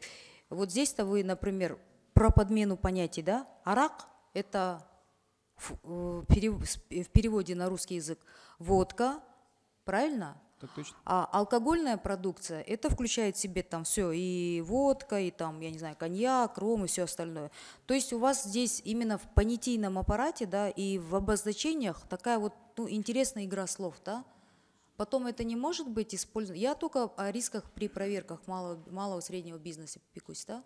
Вот когда вы в обозначении пишете одно, а наступит проверка и на месте скажут, а вот здесь написано вообще там не должно быть того-то. Вот так не может произойти? Вы такие риски не просматривали? Нет, у нас регулирование минимальной оптово-отпускной цены уже, оно регулируется действующим законодательством. То есть малому бизнесу, кто хранит, такого ничего не грозит, нет, да? Нет, за это им не переживать? Нет таких рисков, нет таких рисков. Не переживать, да? А кто гарантии даст? У нас в законе прописано, там есть нормы, согласно которым определены нормы закупки этилового спирта для розничной реализации. То есть розничная реализация позволена только медицинским и ветеринарным потребителям. И то они будут в списках, которые утверждаются распоряжением правительства, Кабинета министров.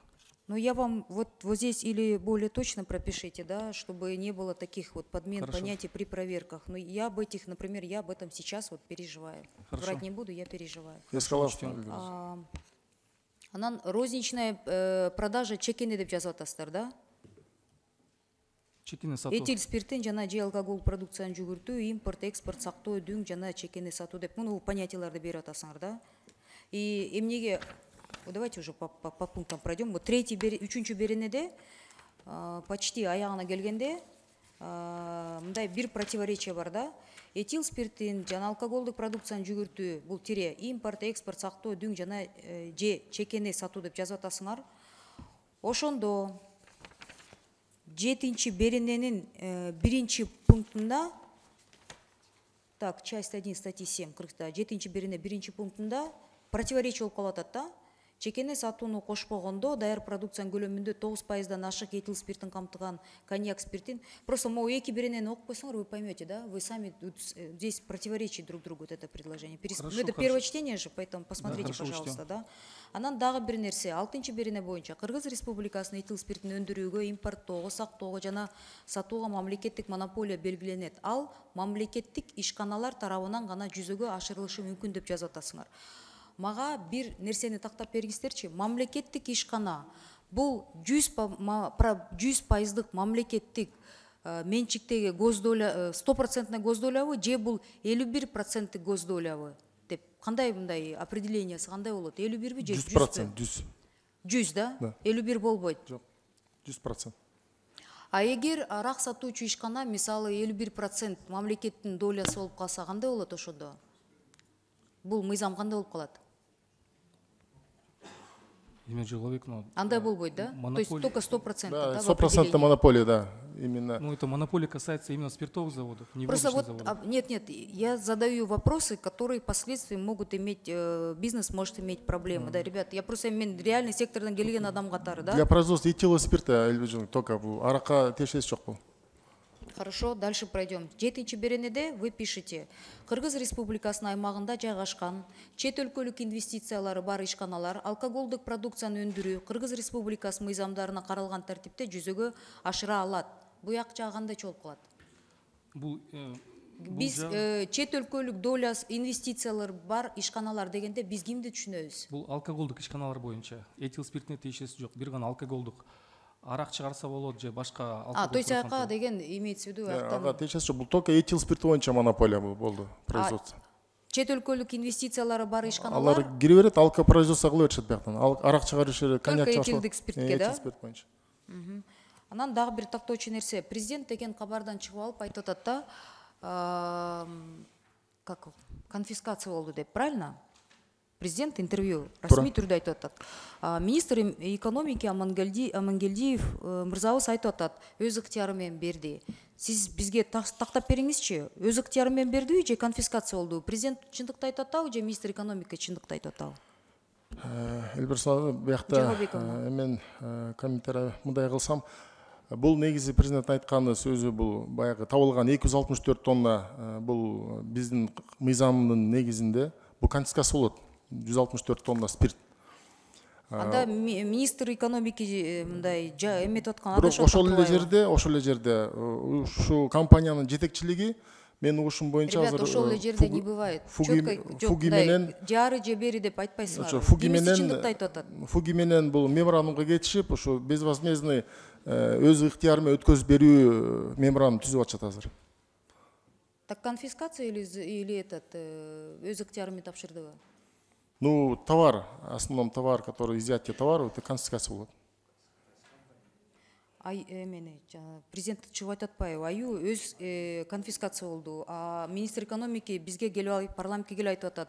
Жок, интервьюда айтып атат, өз ыктыяры менен тапшырды деп.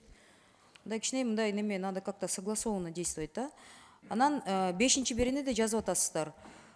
Этил спиртин өндүрүү боюнчачы этил спиртин өндүрүүгө, импорттоого, сактоого жана сатууга мамлекеттик монополия жана алкоголдук продукцияны өндүрүүнү мамлекеттик жөнгө салуу жөнүндө Кыргыз Республикасынын мыйзамдары Кыргыз Республикасынын конституциясына негизденет. У нас в Конституции это прописано, что ли, этил спиртне монополия болсун деп.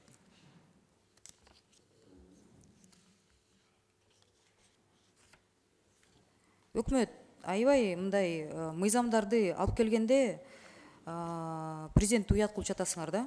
Он одно говорит, өкмөт биякта башкача айтып атат. Мыйзам жазганда деген эми бул конституция, азыркы президенттин алып келген конституциясы да.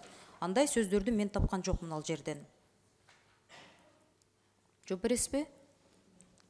Эльмир Жылыбек, мы имели в виду, что законодательство Кыргызской Республики о государственной монополии основывается на Конституции и иных законах. Тогда этот закон писал человек, который кыргызским не владеет, или у вас перевод такой был очень странный? Просто то, что мен эми кыргызчаны түшүнгөн адам катары сизге окуп бердим да, сиздин эмеңерде 5-чи беренеде ушинтип жазыптырсыздар.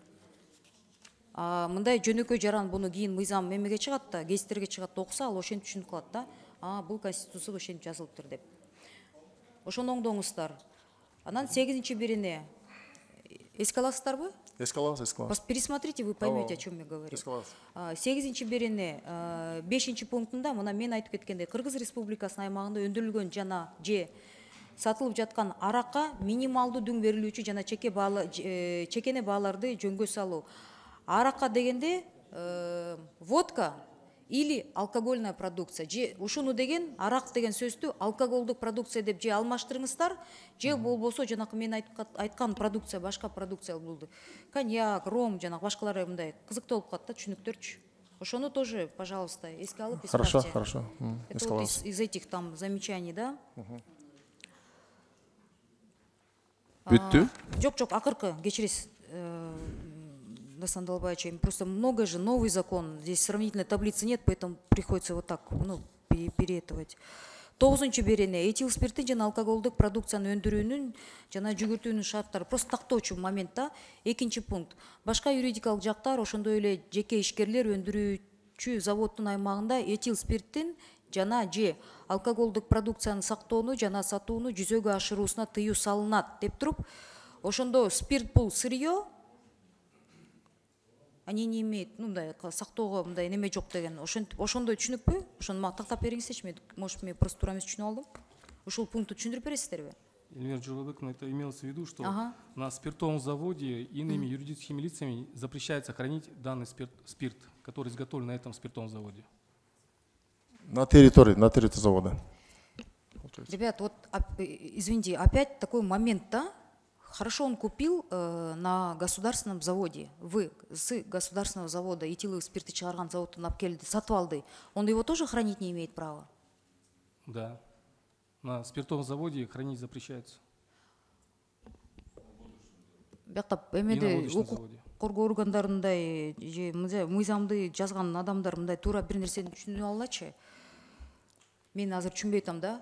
То есть здесь эки момент бар да. Первый, вы просто хотите обеспечить бесперебойный закуп у госпредприятия, который будет проводить этиловый спирт. Один момент. Второй, то есть либо значит там качество будет настолько не очень хорошее, что вы хотите, чтобы люди даже не хранили, а постоянно закупали. Вот потому что мындай башка адам из практики ушундай түшүнөт да бул беренелерди. Же текшерүүчү органдар иштебейби? Как запретить? А как он будет закупать? В смысле, как это вот будет происходить по факту? Производство, он сетчносит? Илья Жиловик, это действующая норма. Хранить? Или вы там объемы обозначите? Вот столько нельзя хранить. Согласно действующему законодательству тоже запрещается хранить на территории завода-изготовителя готовую продукцию. Это из действующей нормы. А как они производить будут? Производят, реализуют. Закупают? До реализации на территории предприятия, право собственности у предприятия. После реализации получатель товара забирает, то есть отгружается товар. Нет, он закупил в больших объемах, он у себя не может хранить? Нет, не у себя, на заводе-изготовителя. На заводе каком? Завод-изготовитель, на территории завода-изготовителя. Я поставщик, я получатель товара, я сразу же забираю товар, не храню на территории завода-изготовителя. Алкогольную продукцию или спирт. Но я, если произвожу алкогольную продукцию, я этиловый спирт закупаю, а потом произвожу? Да, вы сразу закупаете и забираете свой этиловый спирт. Вы не храните на территории завода, спиртового завода. На территории какого спиртового завода? Вашего? Да. Государственного? Да, да, да. А здесь имеется в виду, на территории государственного завода не должно храниться? Да, да, да. Пожалуйста, будет время, вы мне тогда поясните, потому хорошо, что здесь написано очень странно. Тогда Я немножко, значит, видите, раз у меня вопрос, я думаю, у остальных всех людей тоже вот такие будут заводы. Все, да? Надира Азимовна. Эльвира Жиралбек. Все, да? Ну, Дастан Талабаевич, в принципе, здесь вот просто по 14-чү берене тоже, да, бар, да?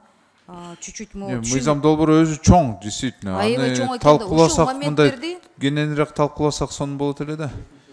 Абдан мындай көп суроолор болуп калып атат да, именно жазганда мындай шашылып жазгандай болуп калып атат да. Ошону деген, пожалуйста, особенно хранение боюнча жанакы заводдорду дегенди мындай түшүндүрүп жазып берилечи деп мен суранат элем. Түшүндүк, Элдир сизге биз өзүнчө кирип дагы мага гана эмес, башка ошол алкоголдук ичимдер менен, алкоголдук производство менен алек болгондор, ошолорго мен ойлойм мындай көп суроолор туулуп калып атат да. Анткени бул мындай шашылып жазгандай болуп калып атат да.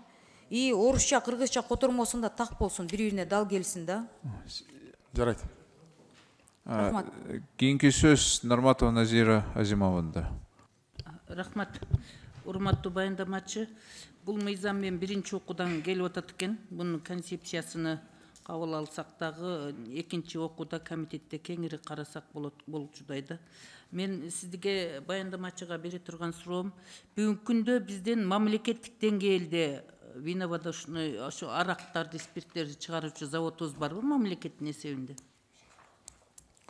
Мамлекеттин эсебинде бир гана. Мен билем, жана арак виноводочный шампан винкомбинат жеке менчикке өтүп кеткен. Андан башка дагы бизде мамлекеттик деңгээлдеги спирт чыгаруучу, арак спирттик ичимдиктерди чыгаруучу заводубуз барбы? Жок, деп атайын, только спирт этил чыгаруучу заводубуз бар, Кара Балта спирт заводу. Андан калганын баары бүт частный компаниялар. Мисалы эми аюуду өткөрүп бере турган болсо өз каалоосу менен анда мамлекеттик болуп калабы? 100%? Эси өткөзүп берсе 100% мамлекет болуп калат. Биротоло өткөрүп берип атабы ошондо 100%? Азырынча ошо бияктан фуги иштеп атат азыр. Мен так айта албайт экенмин. Так жыйынтыгы чыга элек экен да. Ооба, чыга элек. Бизде этил спиртин өндүрүүгө дагы, импорттоого, сактоого жана сатууга дагы мамлекеттик монополия барбы? Бар. Азыр ушу мыйзам менен киргизип атабыз ошону. буга чейин жок болчу. Бул жаңы мыйзам болуп атат да. Ушу мыйзам менен ушу именно өкмөт тарабынан этил спирттин колго алып, ушу только биз өкмөт тараптан сатууга мыйзам алып келатабыз. А жеке менчиктердики кандай болот анда? Жеке менчиктердики ошо указ президент чыккандан бери токтоп турат. Биздин Кыргызстан аймагында 4 жеке менчик спирт заводу бар болчу. Алар азырынча токтоп турушат. Ошондо сырттан спирттер ташып кирүүгө дагы токтодубу? Ал боюнча контрабандык жолдор менен погран жана иштеп атышат. Азырынча бирок болду бир факт. СНБ тарабынан кармалды 8 тонна спирт. Кайсы жактан? Ленинабадтанбы? Бул биздин Ак Тилек постунан кирген, бул под видом баягы продукт питания кылып киргизген экен, товардын астына киргиз. Аны ошо СНБ программа совместно кармашты. Хорошо, мамлекеттик болгондо жакшы болот эле ушулардын бардыгы. Мыйзамдын долбоорун мен негизинен концепциясын колдойм. Анан бул эми кеңири карала турган мыйзам экен. Экинчи окууда абдан кеңири талкуулап, керек болсо биздин мамлекетке пайда алып келүүчү мыйзам булчу. Ошон үчүн бизде комитет тарабынан коомдук угук өткөрсөк да жакшы болот да, көпчүлүктүн пикирин дагы эске алыпчы. Себеби бул пайда келтирүүчү булактардын бири болуп эсептелет. Мыйзамдын долбоорунун негизинен концепциясын мен колдойм. Рахмат. Рахмат. Урматтуу депутаттар, суроого жазылгандар баары суроону берип түштү. Анда комитеттин чечимине өтөбүз. Комитеттин чечими этил спиртин өндүрүүгө, импорттоого, сактоого жана сатууга мамлекеттик монополия жана алкоголдук продукцияны өндүрүүнү мамлекеттик жөнгө салуу жөнүндө Кыргыз Республикасы мыйзам долбоорунун концепциясы жактырылсын жана аны биринчи окууда кабыл алуу Кыргыз Республикасы Жогорку Кеңешине сунушталсын. Комитет чечимин дош коюм, дош бериңиздер. Ким макул? Каршы? Көпчүлүк дош менен аталган мыйзам долбоорунун концепциясы жактырылды. Бул маселе боюнча келгендер бара берсеңиздер болот. Күн тартибиндеги кийинки маселе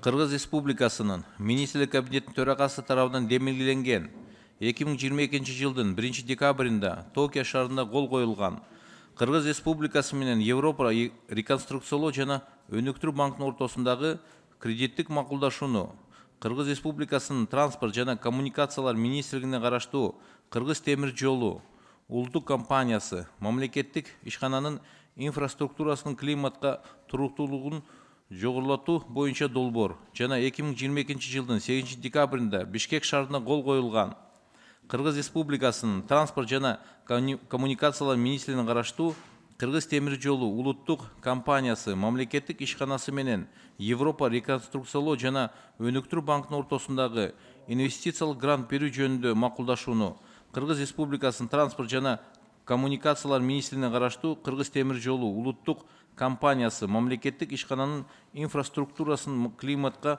туруктуулугун жогорулатуу боюнча долбоор ратификациялоо жөнүндө Кыргыз Республикасынын мыйзам долбоору. Баяндамачы Досалиев Акуналы Атымырзаевич, Кыргыз Республикасынын транспорт жана коммуникация министринин орун басары. Чакырылгандар Татиков Руслан Сатылганович, Кыргыз Республикасынын финансы министринин орун басары. Сакиев Азамат Абдукеримович, Кыргыз темир жолу улуттук компаниясы мамлекеттик ишкананын генеральный директору. Анда сөз баяндамачыда.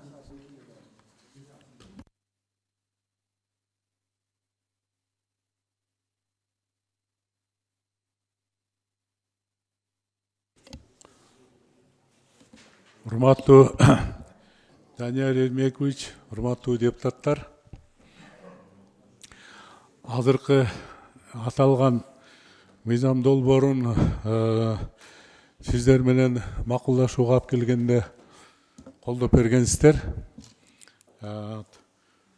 Азыр эми ратификацияга даярдалып аткан маселени алдыңыздарга алып келип отурабыз ратификацияга. Сиздердин карабыңыздарга сунушталган Кыргыз темир жолу улуттук компания мамлекеттик ишканасынын инфраструктурасын климаттык туруктуулугун жогорулатуу, кредиттик макулдашууну жана инвестициялык грант жөнүндө макулдашууну ратификациялоо жөнүндө мыйзамдын долбоорунун максаты болуп, Кыргыз темир жолу улуттук компаниясы мамлекеттик ишканасынын инфратүзүмүнүн жакшыртуу болуп саналат. Сунушталган долбоордун алкагында төмөндөгү иш-чаралар аткарылмакчы. Боом капчыгайындагы таш кулоого каршы курулманы 150 метрге узартуу. Универсалдуу жүк ташуучу жарты вагондорду сатып алуу. Луговая бекетинен балыкчы бекетине чейин жолдун үстүнкү катмарын модернизациялоо жана Кыргыз темир жолунун коопсуздугун жогорулатуу. Долбоордун жалпы суммасы 12 миллион евро, анын ичинен 8 миллион евро кредит, 3 миллион евро грант. 1 миллион евро Кыргыз темир жолу мамлекеттик ишканасынын өздүк салымы. Кредиттик мөөнөтү 12 жыл, анын ичинде 2 жылдык жеңилдетилген мезгил пайыздык чен жылына 1% түшөт. Сунушталып жаткан каржылоо экономиканын чарба жүргүзүүчү субъекттерин жана республиканын калкынын керектөөлөрүнүн натыйжалуу жана толук канаттандыруу максатында коопсуз темир жол ташууларын аткаруу, ошондой эле Кыргыз Республикасынын экономикалык өсүшүнүн камсыз кылуу үчүн Кыргыз Республикасынын темир жол транспорттук өнүктүрүү негизги багыттарын ишке ашырууга багытталган. Маалымат иретинде айтсам, аталган макулдашуулар кол коюунун алдында сиздердин комитет менен транспорт коммуникациялар архитектура жана курулуш боюнча комитети менен ошондой эле эл аралык иштер коргоо жана коопсуздук боюнча комитет менен макулдашылган.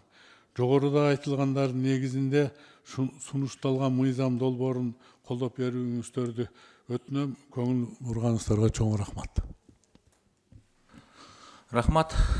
Анда сөз суроо берүү үчүн депутат Бакиров Өмүрбек Мирзалиевичке берилет. Рахмат.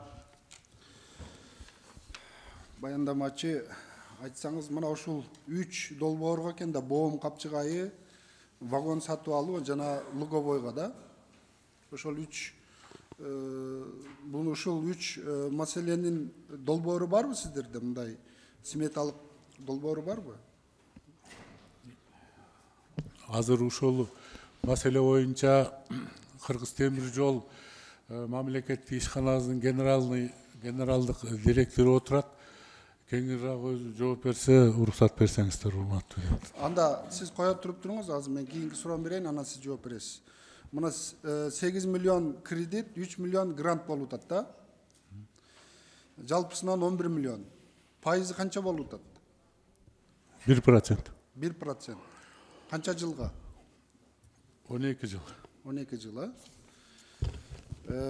мен кийинки суроом, мына ушул Кыргыз темир жолу ушул бүгүнкү күнгө чейин канча кредит алган? Канча кредит алынган Кыргыз темир жолуна?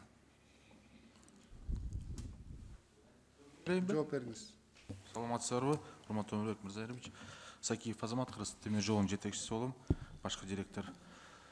Биринчи вопроско кичине маалымат катары айтып коеюн.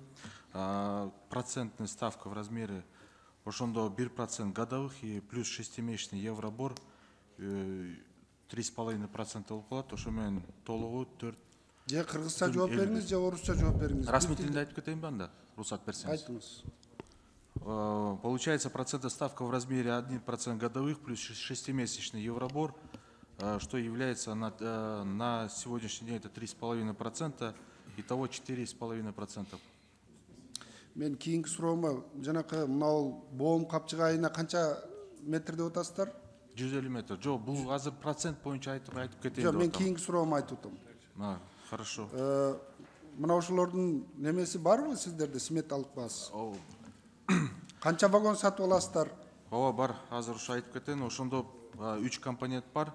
Биринчи компонент — приобретение универсальных грузовых полувагонов в размере ошонун боюнча 4 миллион евро берилип атат. Азыркы учурда эми билесиз да, тендер аркылуу болот. Азыркы учурда эми 70 вагонго жетиштүү да. Бул биринчи 70 вагон сатып аласыздарбы? Ооба. Ошондон экинчи компонент — модернизация верхнего строения пути, повышенная безопасность дейт. Бул закупка рельс 15 километрге. И üçüncü компонент — продление противобального сооружения, это 150 метр на участке железной дороги Быстровка-Балчы в Омском ущелье. Негизи эле жанакы Дашков кеткен да, туурабы? Кыргыз темир жолдон кеткенби? Ооба, кеткен. Кеткен. Ошол кеткенден бери сиз келдиңиз да? Жетекчи болуп сиз келдиңизби? Жок, анан Дашковтон кийин дагы бир жетекчи болду 3 ай. Мына эми канчалаган көп жанакы сын пикирлер айтылып жүргөн да. Азыр мына сиз келгенден бери мына ошол Кыргыз темир жолунун абалы кандай? Кандай реформаларды жасадыңыз? Кандай пландарыңыз бар? Ну, на данное время могу сказать, что Кыргызтемиржол работает в штатном режиме. И по финансовой части, и по технической части. Да, конечно, есть много моментов по работе.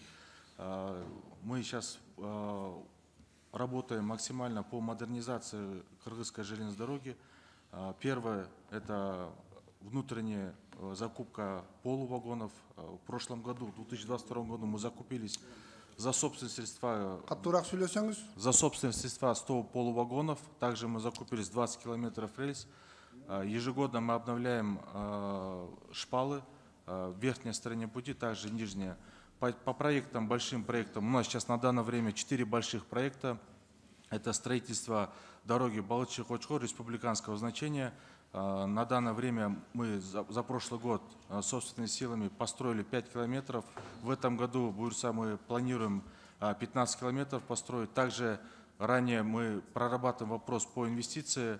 Было встречи, заключили меморандум с российскими железными дорогами, а точнее РЖД International, где мы уже подводим итоги финишной прямой. И я думаю, что в ближайшее время они тоже нам предложат и на рассмотрение в кабинет министров дадим условия их строительства. Также у нас строительство дороги Кыргызстан, Китай, Узбекистан. Ранее в 2022 году уже полевые были исследования. Сейчас идут камеральные работы, они уже закончены. На данное время ТО, пред-ТО уже было предоставлено кыргызской стороне и узбекской стороне. Сейчас мы проработали, и я думаю, что 1 июня по контракту они должны нам предоставить уже законченное с нашими предложениями и замечаниями ТО. Также работа по большого проекта — это электрификация дороги Луговая до Бишкека. Мени уксаңыз, биз жанакы президентибиз кол койгонда, президент Кытай, биздин Кыргызстан жана Өзбекстан темир жолу. Мына ошонун кандай немеге келип атат, кандай болуп атат, ошонун иш жүрүшү кандай болуп атат? Кытай тараптан келдиби бизге? Кытай тараптан? Кытай тараптан келдиби же ушул проект боюнча? Ооба, келди. Предварительный ТО келген уже. Келип, азыр ошолорду уже предложение, замечание бергенбиз. Изилдеп атабыз, карап чыгып. Кайсыл мындай немеси карта боюнча кайсыл жерден өтүп атат? Торугарт, Арпа, Макпал, Жалабат и Жалабаттан Өзбекстанга чейин кетет. Эгер ушул темир жол курулуп калса, биз кайсыл жерге чыгабыз? Европага буйрса. Европага. Европа, Пакистан, Афганистан, Индия, Кытайдын немеси ачылат, границасы железнодорожный. Мына 8 миллиард кредит, 3 миллиард грант Bunun төлөө кимдин? Сиздердин мойнуңуздардабы же өкмөттөбү? Жок, биздин моюнубузда. Макул, мен бул ратификацияны колдойм. Рахмат. Чоң рахмат. Рахмат. Кийинки сөз Талиева Камила Абдразаковна берилет. Рахмат. Арбаңыздар, урматтуу жыйындын катышуучулары. Данияр Эрмекович, министр өзү келиш керек да. Могул эмне деген чоң акча сумма бул. Көрүп атпайсыңар, бу жерде кредитный маселелер каралып атат. Дайыма ушул маселени канча жолу биз бир канча бир топ жыйын мурда сүйлөшүп албадык беле. Мындай кредиттер, чоң суммадагы биз насыя алып аткан учурда мындай саясий өзүнүн принциби менен өз эртең күнү жооп бере турган министр да, саясатты жасаган министр жоопкерчиликти алган. Дайыма эмне бул азыр жаңы келген министр биздин комитетке бир да жолу келе элек да. Дайыма орун басарлары келет. Өкмөттүн бул жердеги өкүлү кайда, министр кайда жүрөт? Келбейби өзү? Министр келбегенде мондай акчанын маселесин карабашыбыз керек. Асан Абдурахманович, сизге суроо болуп атат. Мен суроо берип атам, Асан мырза. Да, иш-чара менен экен министр. Азыр мен тактадым. Такыр эле колго тийбес болду министр. Жыйындар залында да көрбөйсүң аны. Дайыма орун басары келет. Ошо киши дайыма бул киши. Комитетте дагы жыйындар залына да ошо киши келет. Министр анда милдети эмне? Министрдин милдети. Айткылачы. Функциясы эмне? Эмне жумуш жасайт? Эмне маанилүү? Жогорку кеңештин бул эң негизги каржы маселесиндеги негизги комитеттин бири. Билесиңер, мына эмне деген евролор насыяга алып атабыз биз. Эмнеге келбейт министр? Күн тартибинен алып коюшубуз керек. Камила Абдразаковна өзү негизи токтомдо булар өкмөттөн бизге ушул мыйзам долбоору боюнча комитетке келгенде кабинет министринин колу менен орун басары деп коюлуп келген экен. Ошондуктан биз баягы министрден требовать кылбадык. Бул кабинет жок, туура кабинет министринен келген кагаз негизинде биз айтып атабыз да. Жок, бул жоопкерчиликти ким алат? Орун басары албайт да. Келгиле, мен сунуш берем. Давайте күн тартибинен алып турабыз, министр келсин. Эч качан бюджет комитетинен бир да жолу келе элек министрчи. Бул принципиальный маселе. Бул оңой акча эмесми ол? Урматтуу депутаттар, Камила Абдразаковнадан сунуш түштү. Аталган маселени күн тартибине алып турайлы дейт. Кийинки жыйынга чейин министр өзү келип катышсын деп. Ошол Камила Абдразаковнанын дошуну азыр министр кабинети тактап койлучу, келеби келбейби? Келбесе онда биз алып салайлы. Урматтуу төрага, азыр урматтуу депутаттар, жазындагы жумуштардын көптүгүнө байланыштуу сиздер ушул маселени туура кабыл алып, анан экинчиден эми урматтуу баяндамачы, бул жерде саясатты биз жасайбыз. Сиз өзүңүздүн функцияңызды аткарыңыз. Азыр министр Камила Абдразаковна, мен только сураныч гана айтып атам. Рахмат, болду. Мен сунушумду добуштап. Хорошо. Жок, азыр тактап койлу. Келеби келбейби? Если келсе, анда кийинки маселени карап турайлы. Эгерде келе албаса, күн тартибине алып турайлы деген сунуш дошо коюп коюн.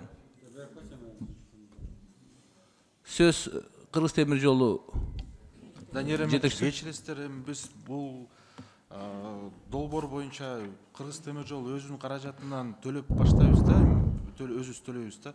Ошондон биз турабыз, ошол маселени уланта бербейликпи? Уруксат берсеңиз, кечиресиздер. Данияр Эрмекович, мен кечирим сурайм, сиздин уруксатыңызды жоголуп атам. Бул киши биздин бул жерден саясатына жооп бере албайт. Сиз 1 миллион евроңузга жооп бересиз, аны биз өзүңүздөн сурап алабыз, сизге тийиштүү жагын. Министрдин маселесине келгенде, сиз ал кишинин ордуна сүйлөгөнгө акыңыз да жок.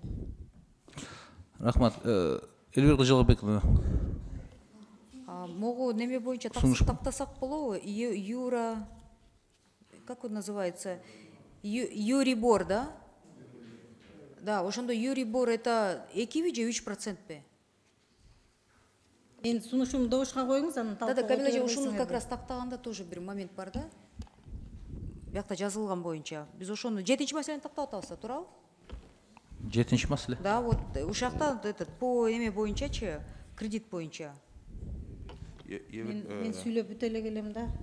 Кечиресиз, сүйлөп атыңыз беле? Мен сүйлөп атам, мен жо мен таң калып атам, анда сүйлөп бүт элек деле сөз беребиз. Жок, сиз сунуш бердиңиз. Жо мен добушка мен сүйлөп бүт элекмин да. Мен да сунушумду добушка коюп. Доштуга койдуңуз, анда мен о дошту тактап коюн дедим. Элвира Жылабековна тоже бир нерсени тактап алайын деп. Бул эри тактоочу эле болду. Атак мен сүйлөп бүттү деп атат. Сиз ошо сөз берип атасыз да. Камил Абдыразаков сүйлөй бериңиз. Мен сунушуму добушка коюңуз, өтсө өттү, өтпөсө мен улантам. Хорошо. Анда урматтуу депутаттар, Камил Абдыразаковнаны Талиев Камил Абдыразаков суруш берди. Күн тартибин алып туруу боюнча кийинки жыйынга чейин министр өзү келип катышсын деп. Камил Абдыразаковдун сунушун добушка коем, добуш менен ким макул? 2, 3, 4, 5, 6, 7. Көпчүлүк добуш менен сунушуңуз кабыл алынды. Анда бул маселени күн тартибинен алабыз. Анда кийинки маселе күн тартибиндеги. Кийинки жыйында ушул маселеге министр өзү келип жактасын.